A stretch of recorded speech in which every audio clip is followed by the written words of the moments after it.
బలపరుచుకుంటూ ఒక సేవకుడుగా మరి ఆయన పిలుపు మేరకు పిలుచుకొని నేను 25 సంవత్సరాలు ల్యాబ్ టెక్నీషియన్గా చేశాను.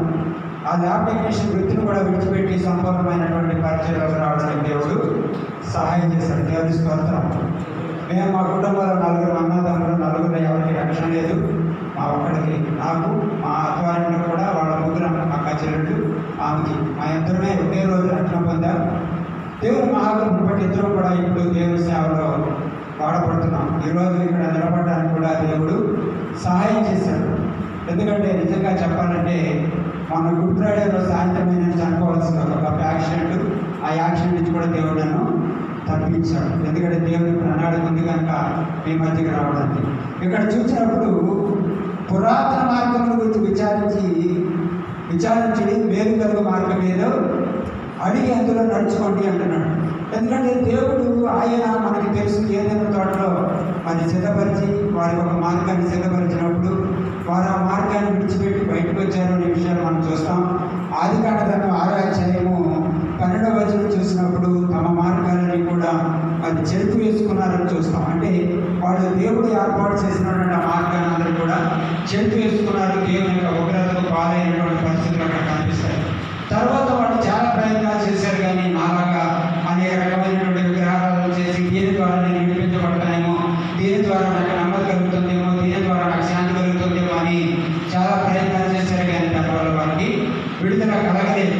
ఎందుకంటే మరి దేవుని యొక్క లేఖనం చెప్తుంది, రోమపత్రిక 3వ అధ్యాయం 23వ వచనం చూస్తే ఏ భేదం లేదు, మనుషులందరూ పాపం చేసి దేవుడు అనుగ్రహించమని మనం పొందలేకపోతున్నారని చేస్తున్నాం. కాబట్టి ఏ మనిషి కూడా దేవుని రాజ్యానికి వెళ్ళాలి, దేవుని మహిమను పొందుకోవాలి అంటే ఎవరికి కూడా అవకాశం లేదు. కనుక వారు ఏర్పాటు చేసినటువంటి ఆ యొక్క మార్గాలను సిద్ధపరచుకొని రకరకాలైనటువంటి మరి విగ్రహాలను చేసుకోవడం, పనిర్పించుకోవడం ఇట్లా చేశారు. కానీ ఏ మనిషి కూడా పూర్తిగా మరి విమోచన కలగలేదు. అది నిత్యమైన విమోచన అన్నాడు ఎబ్రీ పత్రికలో చూస్తే. అందుకనే కీర్తన గ్రంథం 49వ కీర్తన 9వ వచనం ఏం చెప్తాడంటే, వారి ప్రాణ విమోచన తరము బహు గొప్పది, అది ఎన్నటికీ తీరగా అట్లుండవలసిందే అంటాడు. అంటే 2026 సంవత్సరాల క్రితం నరావతరికి లోకానికి వచ్చి 33.5 సంవత్సరాల వయసులో ఇదిగో లోక పాపం మోసుకుంటూ దేవుడు పెట్టినగా ఈ కొరకు నా కొరకు వధించబడ్డాడు కనుక నీవు నేను ఆ మాటను నమ్మి ఈరోజు రక్షణ పొందాం కనుక ఇక్కడ కూర్చోడానికి ఒక అర్హత కలిగి ఉన్నాం. మనం కూడా ఒక నిరీక్షణ కలిగి ఉన్నాం. చనిపోతే మన తర్వాత ఎక్కడికి వెళ్తామనేటువంటి నిశ్చయం మనం కలిగి ఉన్నాం. కాబట్టి అది వేరైన మార్గంగా, ఎందుకంటే యోహాను సువార్త 14వ అధ్యాయంలో ఆయన చెప్పాడు కదా, నేనే మార్గము సత్యము జీవము, నా ద్వారా తప్ప ఎవడు తండ్రి యొద్దకు రాలేడు అని చెప్పాడు. అంటే మనందరికీ వేరైన మార్గం ఎవరు అంటే యేసుక్రీస్తు వారు. ఎందుకు వేరైన మార్గం అంటే మనము మరణంలోని జీవంలోనికి దాటించగలిగిన వాడు ఆయన మాత్రమే. దేవుని స్తోత్రం, హల్లెలూయా. అందుకనే మన క్రియలు, మన నీతి క్రియలు ఎలా ఉన్నాయంటే ఉరికి గుడ్డల వంటివి అని చెప్పి యెషయా గ్రంథము 64వ అధ్యాయము 6వ వచనంలో చెప్తాడు. అంటే మన నీతి క్రియల ద్వారా మనము దేవుని రాజ్యాన్ని స్వతంత్రించుకోగలమా, నిత్య రాజ్యాన్ని స్వతంత్రించుకోగలమా అంటే అది ఏమాత్రం కూడా అవకాశం లేదు. అందుకని పౌలు గలతీయులకు రాసిన 2వ అధ్యాయం 21వ వచనం అంటాడు, నీతి ధర్మశాస్త్రం వల్ల అయితే మన వరకు క్రీస్తు చనిపోయింది నిష్ప్రయోజనమే. అంటే ఎందుకంటే ఆయన మన వరకు చనిపోయింది నిష్ప్రయోజనం. ఎందుకంటే మన ధర్మశాస్త్రం మనం రక్షించగలిగితే, మన ధర్మశాస్త్రం నిత్య జీవాన్ని ఇవ్వగలిగితే, మన యొక్క ధర్మశాస్త్రం కనుక మనల్ని నిత్య జీవాన్ని నడిపించగలిగినదైతే యేసుక్రీస్తు వారు మన వరకు చనిపోయినది నిష్ప్రయోజనం అంటాడు. ఎందుకంటే సర్వమానవుల కొరకు ఆయన తన రక్తాన్ని చిందించాడు కనుక. 1 యోహాను పత్రిక 1వ అధ్యాయం 7వ వచనం ఏంటంటే, యేసు రక్తం ప్రతి పాపను మనం పవిత్రులుగా చేస్తుంది. ఒకప్పుడు నా పాపాన్ని క్షమించింది, ఈరోజు మీ నా పాపాన్ని అందరినీ క్షమించడం మనందరినీ కూడా పరిశుద్ధంగా పవిత్రులుగా పరిశుద్ధ సంఘంలో పోవడానికి దేవుడు సహాయం చేశాడు. కనుక మనందరం కూడా ఇక్కడ చేరి ఆయన నామాన్ని కనపరచగలుగుతున్నామంటే దేవుడు మనకు ఒక సంక్షేమం ఇచ్చాడు అంటాడు. మరి ఎఫెసీ పత్రికలో చూసినట్లయితే ఆయన మనకు ఒక సంఖ్య కలుగు, దాన్ని మన లోకంలో ఒక అడ్వాన్స్ అంటాం, భజన అంటాం. ఎందుకంటే ఈ లోకంలో ఉన్నంతసేపు మనం ఆ యొక్క ఆత్మలో మనం మూలుగుతూ మరి దేవుడు దేనికి శిల్పి నిర్మాణుడు అయినాడు, పునాదులుగా పట్టణం వరకు అబ్రాహాము చూసినట్టుగా మనం కూడా ఈ లోకాన్ని ఒకప్పుడు విడిచిపెట్టాలి, ఇది శిథిలమై గుడారం అని చెప్పేసి పౌలు కొరింథీయులకు రాసిన పత్రిక 2వ పత్రిక 5వ అధ్యాయము 1వ వచనంలో చెప్తాడు. ఎందుకంటే ఈ గుడారం ఎందుకంటే నరునాయుష్కాలం 70 సంవత్సరాలు, అధికారం ఉంటే 80 సంవత్సరాలు అయినా వాడి వైభవము ఆయాసంగా తొక్కమైన 90 గంటల్లో కూడా మోషే గారు చెప్తాడు.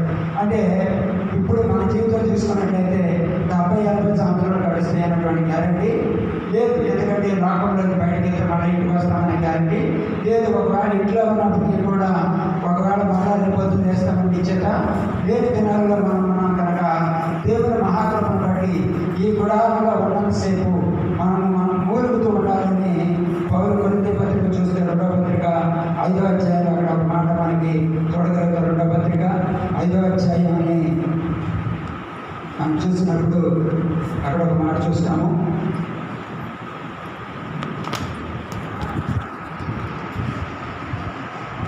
చూస్తే ఇక్కడ అంటాడు కదా, మన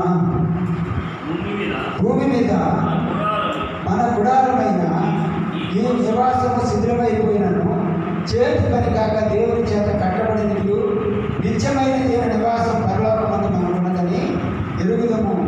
మనము దిగంబరము కాక వస్త్రము ధరించుకున్న వారిగా కనపడము. కాబట్టి పరలోకం నుండి వచ్చి మన నివాసం దీని పని ధరించుకోవాలని అపేక్షించు దీనిలో ఊరుకున్నాం. ఎందుకంటే 5వ వచనంలో చెప్తాడు, దీని నిమిత్తము మనల్ని సిద్ధపరిచిన వాడు దేవుడే, మరియు ఆయన తన ఆత్మ సంచలనం మనకు అనుగ్రహించుచున్నాడు. కాబట్టి ఇక్కడ చూసినట్లయితే మనకు ఆయన ఆత్మని సంచకరించాడు కనుక 8వ వచనంలో చూస్తే ఇట్లు ధైర్యం కలిగి ఈ దేహం విడిచిపెట్టి ప్రభువులను దర్శించుటకు ఇష్టపడుతున్నాను. కాబట్టి దేహమంతా నన్ను దేహం విడిచినాను ఆయన విషులై ఉండాలని మనం మిగిలిన అపేక్షిస్తున్నాము.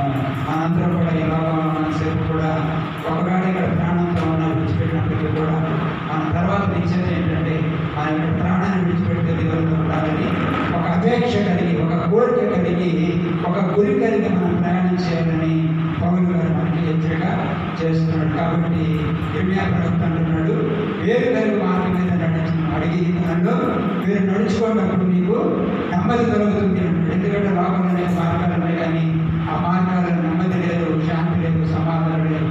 అందుకని మంత్రి వార్త 11 అన్నాడు, ప్రయాసపడి భారం మోసుకున్న సమర్థారా నా ఎదుట నేను మీకు విశ్రాంతి కలుగజేస్తున్నాను. ఒకప్పుడు ప్రయాసపడి భారం కలిగినటువంటి నన్ను ఆయన పిలుచుకున్నాడు కనుక ఈరోజు నెమ్మది కలిగిన శైలిలో ఈ రీతిగా దేవుడు సంపూర్ణ ఉండడానికి దేవుడు సహాయం చేస్తున్నాడు. ఒకవేళ ఇక్కడ నిద్రిస్తే ప్రభు సంపూర్ణ ఉండడానికి ఒక నిశ్చేత నిరీక్షణ కలిగి మేము ప్రయాణం చేస్తున్నాం. ఇక్కడ మనందరం కూడా అదే నిశ్చేత కలిగి ఉన్నాం. ఎందుకంటే లాభం ఎంత సంపాదించినప్పటికీ కూడా దాన్ని విడిచిపెట్టి వెళ్ళాలి. సులభంగా ఆయన ఏమంటాడంటే మనం ఎంత సంపాదించినా ఎలా వచ్చామో అలాగే వెళ్ళిపోవాల్సింది తప్ప ఏమి ఇక్కడ నుంచి తీసుకువెళ్ళాము. కానీ మన క్రియలు మాత్రమే